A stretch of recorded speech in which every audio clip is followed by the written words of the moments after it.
wari uzi ko ikiganiro cya radiyo rwanda rwa Coca-Cola umuryango mpuzamahanga utari uwa leta witwa Break Free from Plastic wazengurutse isi yose ukora ubushakashatsi mu bishingwe byose biri ku isi, usanga ibikoresho byavuyemo ibinyobwa bya Coca-Cola nk'amacupa ya plastike yavuyemo soda za Coca-Cola, ibikombe bya plastike byavuyemo yahurute za Coca-Cola n'ibindi binyobwa by'uru ruganda byuzuye ku nkengero z'inyanja n'ibiyaga, mu nyanja no mu biyaga imbere, mu mashyamba no mu ngo zanyu. Mu cyaro kiri kure cyane ku mpera y'isi, aho abantu bataranabona imodoka na rimwe, batanazi ko Leta Zunze Ubumwe za Amerika ari igihugu, ushobora kuhasanga icupa rya plastike ryavuyemo iki kinyobwa cy'Abanyamerika. Dore ibi byose byahereye. Buri gitondo ubyuka utabishaka, ariko nta mahitamo ufite, uba ugomba kujya ku kazi kubera ko ntabwo wigenga. Mu matamatama wirirwa witotomba ngo ubumenyi bwawe n'umwanya wawe barabikoresha cyane, ntibanaguhe igihembo kingana n'ingufu n'umwanya uba wakoresheje. Ariko nta kundi, twese muri ubu buzima hari ibyo tuba tugomba kwigomwa, niko wibwira kugira ngo ushobore gukomeza kwihangana. Twese nta n'umwe ushaka kwitwa imbata y'ikintu icyo ari cyo cyose, kubera ko tuzi ko kubatwa byumvikana nk'ikintu kibi, ariko birasa naho twese dufite ikintu cyatubase. Iyo abantu bavukiye mu muryango wabaswe n'ikintu runaka cyangwa se imyemerere iyo ari yo yose, uburyo babona isi buba bwarigaruriwe n'imigenzo, ibimenyetso n'imyumvire runaka, ubundi bakabaho batazi ko bategetswe kubona ibintu byose mu buryo icyababase kibishaka. Icyababase gihora kibibutsa ko kiri mu ruhande rwabo, kandi ko ibindi byose atari byiza kubitekerezaho kubera ko ari byo bibi. Ukuri kose ku cyababase kugomba guhora guhishwe, kubera ko baramutse bakumenye bagerageza kukivanaho. Uyu munsi ubuzima bwo mu bihugu bikize, cyane cyane byo mu burengerazuba bw'isi, ndetse n'inzozi zo kuba muri ubwo buzima ku badatuye muri ibyo bihugu, byose byubakiye ku ngingo imwe: ubutunzi cyangwa se gutunga. Gushakisha ubutunzi, usibye kuba bigaragazwa na siyanse nk'isoko y'ibibi byinshi birimo kuba kuri iyi si uyu munsi, biri no mu byangiza imibanire hagati y'abantu n'abandi, ndetse n'isano yahoze hagati y'abantu n'urusobe rw'ibindi binyabuzima.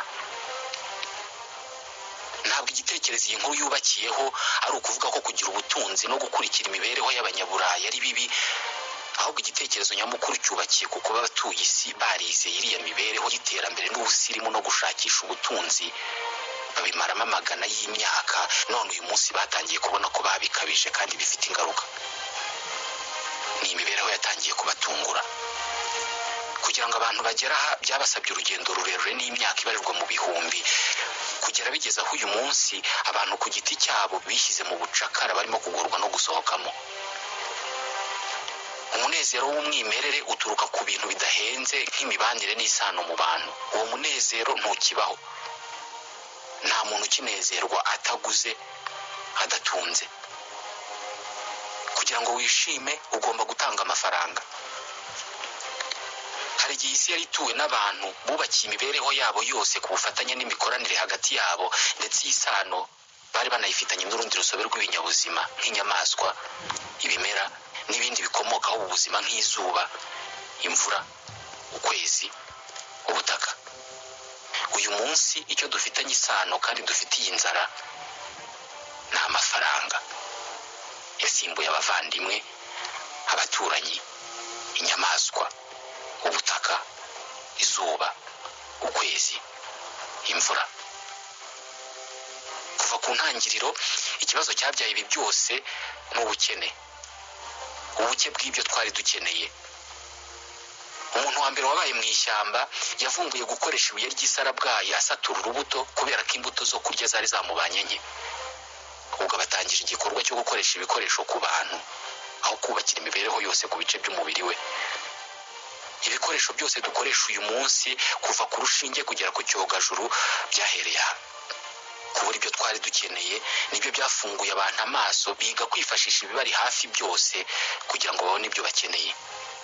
Nyuma yo kubona ibyo dukeneye ngo tubeho, haje igitekerezo cy'uko byaba byiza dushatse n'ibindi byinshi birenze ku byo dukeneye, kugira ngo byo tuzabirye ejo, kubera ko nta wamenya icyo ejo hahishe. iki gitekerezo abantu bose bafite konti muri banki baracyumva cyane, cyangwa se abafite ibigega bahunikamo imyaka baracyumva cyane. Hamwe n'iterambere mu kuhira imyaka no kuvuka kw'imijyi, ubuzima bw'abantu baciriritse nkanjye nawe bwaroroshye cyane. Ukwiyongera kw'imihanda no kuvuka k'ubucuruzi bituma ibikoresho n'ibindi bintu abantu batunga biboneka ku bwinshi kandi kuri benshi. Gusa kubera ko kugira ngo dutere imbere ndetse dukire twese nk'abitsamuye bidusaba gukorera hamwe, abayobozi basabye ko abantu ni beza cyangwa se nibabona ubutunzi bakwiye kujya bafata ububabeshaho bakabutwara, ariko ibisigaye bakabiha abayobozi kugira ngo bikoreshwe ku nyungu zacu twese. Umusoro. Gusa ubu butunzi bwafatwaga n'abayobozi kugira ngo babukoreshe mu nyungu za twese, babanje kujya babwitwarira uko bwakabaye bakabukoresha mu nyungu zabo ubwabo kugira ngo babeho neza, bityo babe batandukanye n'abo bayobora. Ushatse wanavuga ko ubusumbane mu mikoro ari aha bwahereye. Aha niho havutse ibyiciro bibiri abatuye isi twese tubamo uyu munsi: abakire n'abakene. Abari abatwara icyo gihe bari mu bagiraga uruhare rukomeye mu gutuma abantu bakomeza kuba bakene, hanyuma abo bakene nyuma baza gutangira kugenzurwa mu mitekerereze n'amadini yararimo avuka. Aya madini yatumye habaho umutuzo no koroherana mu mibereho y'ubusumbane. Yatumye abantu bemera kubaho nabi, kwibwa no kurenganywa bareba. Amadini gakondo yose yubakiye ku gushyira imbere inyungu rusange z'abantu nk'inyoko kurusha inyungu z'umuntu ku giti cye, kandi agashyira imbere inyungu za roho kurusha ubutunzi bw'ibifatika byose by'isi. Iby'isi ni ubusa. Ndetse ndababwira yuko icyoroshye ari uko ingamiya yanyura mu zuru ry'urushinge kuruta uko umutunzi yakwinjira mu bwami bwo mu ijuru. Matayo igice cya 19 umurongo wa 24. Twigishijwe ko ubutunzi bwa hano ku isi ari ibintu by'akanya gato ubigereranyije n'ubutunzi bw'iteka ryose buboneka iyo umuntu amaze gupfa. Nubwo abantu batayumviye, ariko amadini ya mbere yigishije abantu kunyurwa igihe bafite iby'ingenzi bakeneye kugira ngo babeho. Gusa ibi nabyo ntabwo byabuzaga abantu gutunga n'ibyo badakeneye. Mwabaga mu nzu muri babiri ariko mugatunga intebe 3. Iyo yindi ni iyiki? Ko mufite amasahani abakwiriye mwese, kuki mufite indi itagira uyiriraho? Abantu bagitangira gutura, urugo rumwe rwabaga rutunze ibintu biruta ibyabaga bitunzwe n'abantu 100 gutura bitarabaho. Nyuma y'imyaka ibarirwa mu bihumbi, abatuye isi baramenye gushaka ubutunzi, ndetse ibyo abantu batunze bidasiba kwiyongera. Ibintu noneho byari bigiye guhinduka. Mu mwaka wa 800 Abashinwa bavumbuye ubumara bw'imbunda, ibyiswe poudre à canon. Ngiki igikoresho cyari kigiye guhindura imibereho y'abantu n'uburyo bagiranaga amakimbirane, ariko cyane cyane cyongereye uburyo abantu barwana bapfa ubutaka. Mu 1438 Umudage witwaga Gutenberg yavumbuye uburyo bwo gufotora inyandiko no kuzitubura zikaba nyinshi, imprimante. Aribwo havutse ibyo kwandika ibitabo, maze abantu barasoma batangira kugira ubundi bumenyi n'ibitekerezo bitavuye muri Bibiliya gusa. Ubundi buvumbuzi nk'akuma karanga amerekezo cyangwa se busole bwafashije abanyaburayi kuzenguruka isi, bavumbura ahantu henshi batari bazi, banamenya umutungo kamere uhari. Igihe imihanda mishya y'ubucuruzi mpuzamahanga yatangizwaga ku isi, ubwoko bushya bw'abacuruzi n'abashoramari bwavumbuye uburyo bushya bwo gushaka inyungu mu byifuzo by'abantu byo kubaho ubuzima bworoshye. Aha niho ibicuruzwa nk'ikawa, isukari, shokora n'ibitambaro byatangiye gucuruzwa ku isi yose. Iki gihe ibi byose byari bishya mu bantu. Uku gutumbagira k'ubucuruzi kwatumye havuka amabanki yateye inkunga ndetse akura inyungu muri ubu bucuruzi. Iki gihe ba nyir'amabanki ndetse n'abacuruzi babonye amafaranga menshi ku buryo batangiye kujya bategeka abami n'abatware mu bihugu bitandukanye, kubera ko aribo babagurizaga amafaranga yo kurwana intambara zatumaga baguma ku butegetsi. Abacuruzi n'abanyamabanki nibo batumye byemerwa kurya cyane, kugura no gutunga ibintu by'umurengera tudakeneye mu by'ukuri. Iki gihe hari inyandiko, abantu bashoboraga gusoma bakunguka ibitekerezo bishya. Iki gihe hari haranavumbuwe amadarubindi. Ivumburwa ry'amadarubindi ni naryo ryavuyemo igitekerezo cyo gukora agakoresho gashobora kureba mu isanzure kitwa telescope. Abantu bahita bamenya ko mu isanzure hari indi mibumbe bityo havumburwa ibirebana na rukuruzi y'isi n'ubundi bumenyi bw'ikirere bwose. Mu gihe ubu buvumbuzi bwarimo butera imbere, imyumvire n'imyitwarire y'abantu nayo yagendaga ihinduka, bagahindura imigenzo, ari nako hagenda haza icyobo kinini hagati y'abatera imbere n'abadatera imbere ku muvuduko wari ukenewe. Ibi byatumaga hari abatishimirira iterambere n'ubusirimu byarimo biza. Imiryango migari irimo n'amadini yavugaga ko uko guhindura imibereho abantu bakava ku mwimerere wabo bizakururira isi umuvumo. Iyi nteruro n'uyu munsi iravugwa. Hari abatekereza ko iyi miryango yari ifite ubwoba bw'uko ubukungu n'ubumenyi birushaho kwegerezwa abantu, iyi miryango migari izatakaza ububasha bwo kubagenzura no kugenzura imitungo yabo. Aha ni naho bamwe mu bafilozofe bahereye bamagana ububasha abayobozi b'amadini by'umwihariko abakristu bari bafite, ububasha bavugaga ko buturuka ku Mana. Aba bafilozofe n'abavumbuzi batangiye kuvuga ko iyi myizerere ishingiye ku nkuru mpimbano. Niho bahereye bazana ibindi bitekerezo byubakiye kuri siyanse n'iyigamitekerereze, maze guhera mu 1700 hatangira ikizwi ikinyejana cy'umucyo, siècle de lumière, kubera ubuvumbuzi bwagikozwemo. Muri iki gihe ibitekerezo, kwitegereza ibintu, gusesengura imitekerereze n'igeragezwa ry'ibitekerezo byubakiye kuri siyanse by'abantu nka Nicolas Copernic, Kepler, Galilée cyangwa Isaac Newton nibwo byavuyemo amahame yubakiyeho siyanse y'uyu munsi. Iki gihe ni nabwo hatangiye kugibwa impaka ku miterere y'isi. Kuvuga ko isi igizwe n'ibintu bifatika nk'ubutaka n'ibiburiho, ndetse ko n'inkomoko y'ubuzima ifitanye isano n'ibintu bifatika, ibi nibyo byabyaye ihame ryiswe materialisme. Ihame ryubakiye ku kwizera ko buri kintu cyose kiriho cyubakiye ku bintu bifatika. Iri ni ryo hame ryabyaye ayandi mahame yavuye mu rukundo dukunda ubutunzi uyu munsi. Materialisme ni ihame ryateje imbere ubusumbane no kwikunda buri wese agamije gushaka umunezero we ku giti cye. Aha niho havuye ihame ry'uko muri uyu mukino upfanye ibikinisho byinshi ari ubutsinze, no mu irimbi bararutana.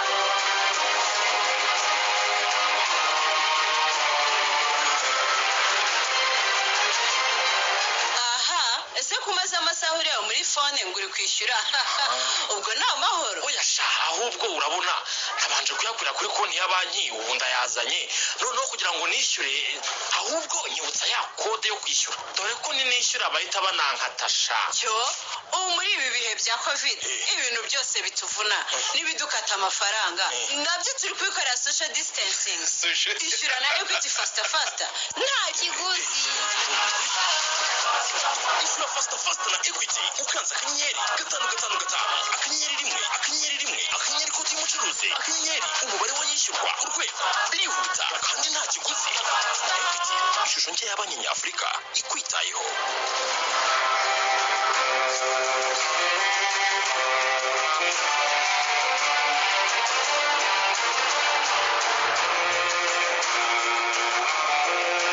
Mu 1776 umwaka Leta Zunze Ubumwe za Amerika zavutsemo, hari umugabo umwe wateje imbere ibirebana no kwikunda kwa buri umwe, Adam Smith.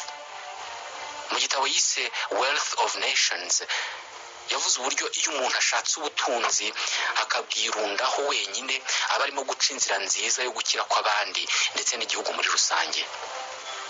Ubusambo ni bwiza, greed is good.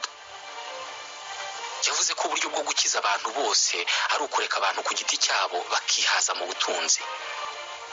Ibi byarushijeho gutera imbere ubwo havumburwaga moteri cyangwa se imashini ikoresha umwuka ushyushye mu ntangiriro z'impinduramatwara y'inganda. Mu kinyejana cya 19 byatangiye gusa naho ubukene no kuba abantu bagira ibyo babura byarimo birangira kubera ko inganda zakoraga byose. Ubutunzi bw'abantu ku giti cyabo ndetse n'ubucuruzi iki gihe bwatumye ubukungu bw'isi butumbagira cyane. Inzu z'abantu zatangiye kuzuramo ibikorerwa mu nganda. Ibintu birahenduka ku buryo abantu benshi bashoboraga kwigurira ibikorerwa mu nganda. Ku rundi ruhande, isano abantu bari bafitanye n'isi yatangiye kugenda ikendera, ishonga. Isano mu bantu nayo igenda igabanuka kubera ko bari bafite byinshi bituma bahuga kandi bafite byinshi byo kurangarira. Tekereza ukuntu abantu babanaga hataraza smartphone na televiziyo. Buri gihe uko iterambere rije hari umuco ritwara. izi nganda zikiza bamwe mu babyeyi batangiye kujya bagurisha abana babo kuri izo nganda kugira ngo abo bana bajye kuzikorera bahinduke umutungo wazo. Benshi bishwe n'imirire mibi, umunaniro n'ibyorezo. Ubwiyongere bw'ibyo abantu batunga bwari busobanuye ukubura ko kwitanaho kw'abantu hagati yabo. Ntabwo icyarimo gihinduka ari ingano y'ibintu abantu batunga gusa, ahubwo n'uburyo bwo kubibona bwarimo buhinduka.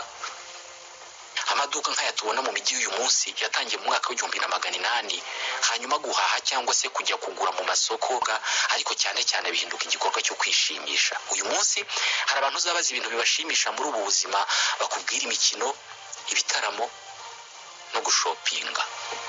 Kujya mu isoko kugura ntabwo bikiri igikorwa cyo kubona ibyo ukeneye gusa, ahubwo ni igikorwa cyo kwidagadura no kwishimisha. Bivuze ko ibyo abantu bagura byose atari byo baba bakeneye. Uzababona mu mamurikagurisha bazenguruka mu bicuruzwa babyitegerezanya ubwuzu nk'ubwo tuba dufite iyo turi mu rusengero. Za supermarché cyangwa se amaguriro manini agezweho ubwayo ni insengero z'idini rishya ryubakiye ku kugura no gutunga. Hari igihugu kimwe ku isi aho iri dini ryamaze guhinduka uburyo bw'imibereho. Mu ntangiriro z'umwaka w'1900, Leta Zunze Ubumwe za Amerika zari cyo gihugu cya mbere ku isi aho buri muturage atunze ibintu byinshi kurusha abandi bose bo ku isi. Ibi bivuze ko iki gihugu cyari ryo soko rinini kuri iyi si. Iki gihe abanyenganda bahise bamenya ko bashobora gukora ibintu byinshi abantu badakeneye mu buzima bwabo ariko bibashimisha kandi bishobora kwigonderwa na buri wese. Iki gihe nibwo inganda zikora imodoka zadutse, maze batangira gukora ubwoko bw'imodoka abanyamerika benshi bashobora kwigurira. Mu 1920 buri munyamerika yizeraga ko gutunga ibintu byinshi mu rugo ari uburenganzira ntakorwa aho yavukanye. Kwamamaza byari birimo birakora akazi kabyo ko kugenzura imitekerereze y'abantu. Kurema umururumba, inzara idahari no kwifuza byahise bihabwa agaciro kangana nako gutanga amakuru abantu bakeneye. Mbere abantu babagaho bahanganye n'inzara n'indwara z'ibyorezo n'ubumenyi buke ku mikorere y'isi. Iki gihe bwo inganda zari zaraje. Ba nyirazo bari baramenye uburyo bwo kwigwizaho ubutunzi bakoresheje ibyifuzo by'abantu. Ibyo byifuzo bakabibakuzamo bababwira ko kugira ngo wemere ko uriho ari uko ugomba kuba wishimye kandi ugashakisha ibyishimo ku kiguzi icyo ari cyo cyose n'imitekerereze n'imyitwarire y'abantu. Ubundi umuntu niwe uba yiyizi, azi ibyo akunda n'ibyo yanga, ariko aba ngaba bize kuduhitira n'ibyo dukunda kandi babigezeho. Bize kutubwira ko abantu bakunda imyambaro isa gutya, kurya ibyo kurya runaka, bityo ko udakunda ibyo bintu nta mwanya ufite mu bandi. Nyirabayazana w'ibi byose ni Edward Bernays, umubyeyi w'inozamubano, relation publique. Uyu yari yaratwawe n'ibitekerezo bya nyirarume Sigmund Freud, wize yamenye icyo abantu bakunda, ubwo ushobora kubahindurira imyumvire ukabizeza ibyo ushaka byose ko bizera ntibabimenye. Uko niko badusunikiye mu kugura byinshi kandi byinshi. Bernays yaravuze ati muri buri gikorwa dukora buri munsi tugenzurwa kandi tugakurikira umubare muto w'abantu babashije kumva imitekerereze y'abandi benshi. Aba bantu bake nibo bagenzura imitekerereze yacu twese. Twese turabazi, bararirimba, ni ibyamamare mu mikino, bakina sinema. Twese turabizi ko ipantaro bayambara idahindurije, ariko iyo we abyutse mu gitondo akayambara ihindurije, natwe izacu duhita tuzihinduriza. Ibyamamazwa ntabwo ari byo bifite agaciro. Igifite agaciro ni umuntu bigusezeranya kuba we cyangwa kukugira we. Nzi ingimbi zanyoye itabi kubera ko zabonye umuntu zikunda arimo kurinywa, zatekerezaga ko kunywa itabi bizatuma ziba nkawe. Inganda zikora ibintu byinshi zatumye gutunga ibintu bitwuzura mu mitwe, bigenzura amarangamutima yacu n'ibyo dutekereza, bikagena abo turi bo, bikatwigisha gukunda ibyo mu nganda, tugasenya isano twari dufitanye n'isi. Mbere abantu bahingishaga inka, bazizirikagaho amasuka zikagenda ziyakurura, nayo agenda yegura itaka. Iki gihe umuhinzi yabaga ashobora no kumva impumuro y'itaka agenda yegura. Bari banazi isano iri hagati y'ubutaka, izuba, imvura n'ukwezi. N'abarya inyama baryaga inyama bazi ngo barimo kurya inka, ihene ingurube cyangwa inkoko. Uyu munsi ibiryo byakorewe mu nganda byuzuye mu maguriro, byuzuyemo inyama abantu batazi ngo ni izihe nyamaswa. Uyu munsi mu mirima ipima ibinyacumi by'amahegitari mu bihugu bikize, abantu barahingisha imashini bicaramo, imashini isa neza cyane imbere muri aho umuhinzi yicara, niba wanamwita umuhinzi. Harimo n'umwuka uyuye, agashyiramo ubushyuhe cyangwa ubukonje, akandakanda za buto, imashini ikihingisha yerekeza aho ashaka, nta hantu na hamwe ahurira n'ubutaka. Guhera mu kinyejana giheruka, guhirwa bigaragazwa n'ingano y'ibyo utunze. Uyu munsi bwo biri ku rundi rwego. Buri munsi ku mateleviziyo impuguke mu bukungu zirirwa zitubwira imibare y'ubutunzi bwazamutse cyangwa bwamanutse n'uburyo ari ngombwa cyane kugura. Buri munsi mu matwi yacu hahora ubutumwa butwibutsa ko ubuzima bwiza buboneka ari uko wakoreye amafaranga menshi azakoreshwa mu kugura ibintu bidusezeranya kuduha umunezero. Buri mwaka isi ikoresha miliyari 600 z'amadolari mu bikorwa byo kwamamaza ku byapa, ku mihanda, kuri televiziyo, kuri internet, ku modoka, muri za bus, ku ndege, ku bikuta, mu bwiherero rusange n'ahandi hose ijisho ry'umuntu rishobora kubona. Ibi turabyumva cyane, maze tukabyumva, maze tukagura. Leta Zunze Ubumwe za Amerika zituwe na 5% by'abatuye isi yose, ariko zikoresha 25% by'umutungo kamere w'isi yose. Bawukoresha ibintu bibaha isezerano ryo kubashimisha, ariko ibyo byishimo ntabwo mu by'ukuri babibona. Abagera ku 48,000 bariyahura buri mwaka. Bigaragambya bambaye inkweto zigura amadolari 200, banafashe ifunguro rya mu gitondo. Prozac, Celexa, Effexor, Paxil, Zoloft, Paroxetine, Luxof n'andi mazina menshi nge ntanamenye uko bayavuga. N'ay'ibinini bituma basinzira, bishima, bashira umuhangayiko. Muri Leta Zunze Ubumwe za Amerika hagati y'umwaka wa 1998 n'ibihumbi 2008, ibinini bigabanya agahinda abantu baguze byiyongereyeho 400%, byose mu gihugu cya mbere gikize ku isi. Hari ubushakashatsi bwinshi bugaragaza uburyo iyo abantu bashyira imbere ubutunzi baba bafite ibyago byinshi byo kutishima no kutanyurwa. Uku niko agakoko ko gukunda ubutunzi gakwirakwira. Niba ushaka kwamamara, ukeneye ibintu bikozwe vuba aha ngaha: imodoka nshya, isaha, telefone igendanwa. Bashobora no kugurisha impyiko cyangwa se ikindi gice cy'umubiri kugira ngo babone amafaranga atuma bagaragara neza, nubwo imbere baba bashira. Twigishijwe ko kugira ngo tubeho twishimye kandi uruhare rwacu mu iterambere ry'ubukungu rukagaragara, hari uko tugura ibintu byinshi buri mwaka, kabone nubwo byaba ngombwa ko dufata imyenda. Urumva urambiwe kuba urahuri, jya mu iguriro guhaha. Ufite ibibazo, reba ikintu ujya kugura. Urumva wishimye, bigaragaza ugura. Ntabwo ari ngombwa kutekereza ko ibyo bintu uguze usanzwe ubifite mu rugo cyangwa se kunafite umwanya wo kubibikamo. Abihaye Imana benshi uyu munsi bigisha ibyiswe prosperity gospel, ivanjiri y'umukiro, umukiro w'ubutunzi buva mu nganda. Bakora ku buryo ababayoboka bamenya ibirebana no gukorera amafaranga, ubundi bakagura. Iyo ni imyitwarire yahawe umugisha. Ni na byiza kubera ko banabaha urugero rwiza. Abenshi muri bo batuye mu nzu zuzuye umusozi, bakagenda mu ndege zabo ku giti cyabo. Iri hame ryo kugura no kugwiza ubutunzi ryamaze no kwigarurira uburezi. Intego ya mbere yo kujya ku ishuri uyu munsi ni ugukorera amafaranga, ntabwo ari ugushaka ubumenyi. Uramutse ubonye ubutuma ukorera amafaranga, intego wayigezeho, ishuri urarireka. Bitekerezwa ko imyumvire yagize ingaruka ku buhanga n'urukundo rw'ibyiza. Ntawe ugikunda ibintu kuko ari byiza, by'umwihariko muri Leta Zunze Ubumwe za Amerika hakundwa ibyinjiza amafaranga. Aha hatanga urugero ku muziki w'uyu munsi. Leta Zunze Ubumwe za Amerika zituwe na 5% by'abaturage b'isi yose, ariko zigakora 30% by'ibishingwe by'isi yose buri mwaka.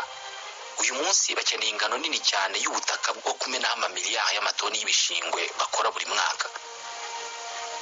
Ibitageze kuri 2% byonyine by'ibishingwe nibyo bishobora kunagurwa bigakorwamo ibindi bikoresho. Buri mezi 12 bajugunya mudasobwa 1,500,000. 99% muri zo ziba zikiri nzima zishobora gukora. Buri mwaka bajugunya firigo 3,000,000 zose zigishobora gukora. Ku myaka 15 y'amavuko umwana wo mu gihugu gikize aba amaze gutunga telefone zigendanwa zitari munsi y'eshanu. Uko haje nshya iyo yaratunze arayihindura akagura indi. Turakora amasaha menshi y'umunsi dukorera amafaranga make yo kugura ibintu tudakeneye bitazatinda guhinduka ibishingwe, ubundi tukanywa imiti yo kugabanya agahinda n'umuhangayiko. Igihangayikishije cyane ni uko ibihugu byinshi ku isi bikomeje gukurikira inzira y'imibereho y'abanyaburayi kandi barimo kubigeraho. Ubushinwa buri mu bihugu by'isi byakoze ibitangaza mu bukungu. Mu 1950 ibyo abashinwa boherezaga mu mahanga n'ibyo batumizagayo byari bifite agaciro k'amagana make y'amamiliyoni y'Amerika. Mu 1998 aya mafaranga yari yaramaze kwikuba inshuro 300 kubera ko ibyo batumizaga n'ibyo boherezaga mu mahanga byari bifite agaciro ka miliyari 323 na miliyoni 900 z'amadolari y'Amerika.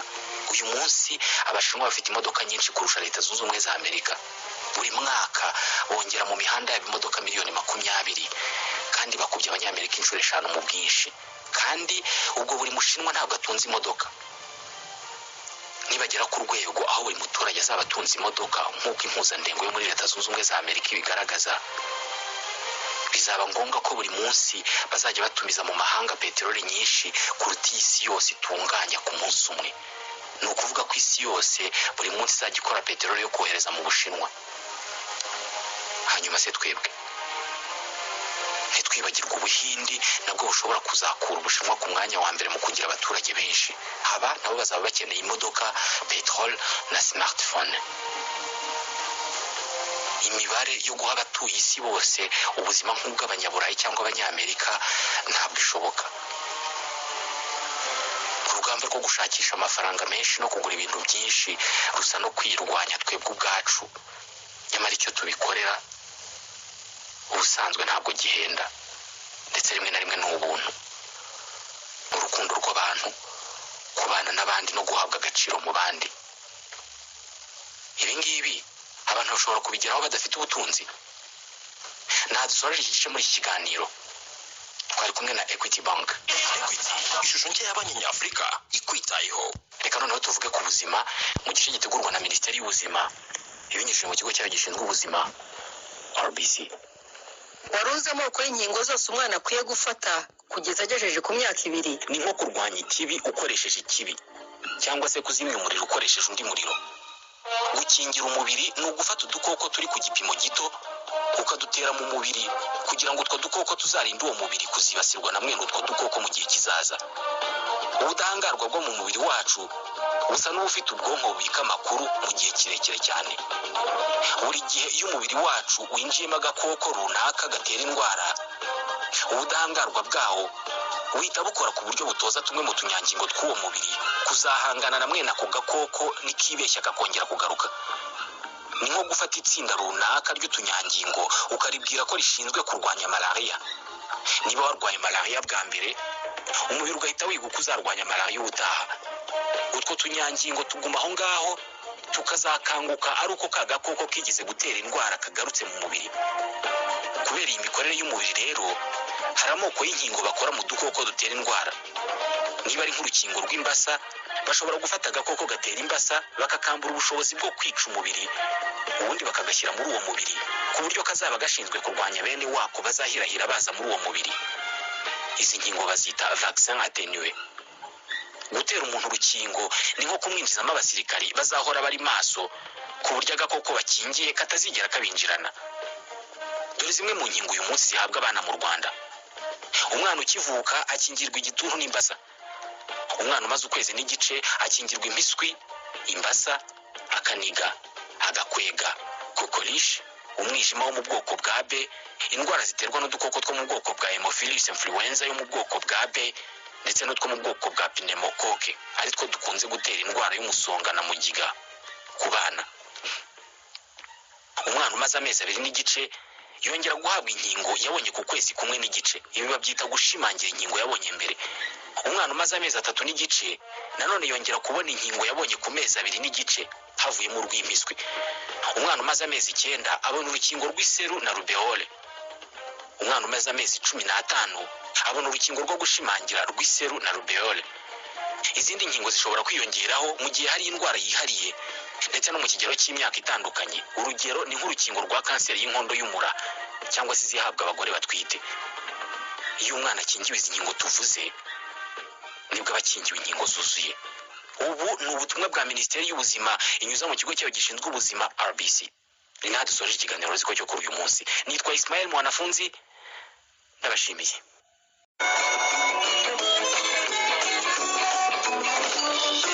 Wari uzi ko ikiganiro cya Radio Rwanda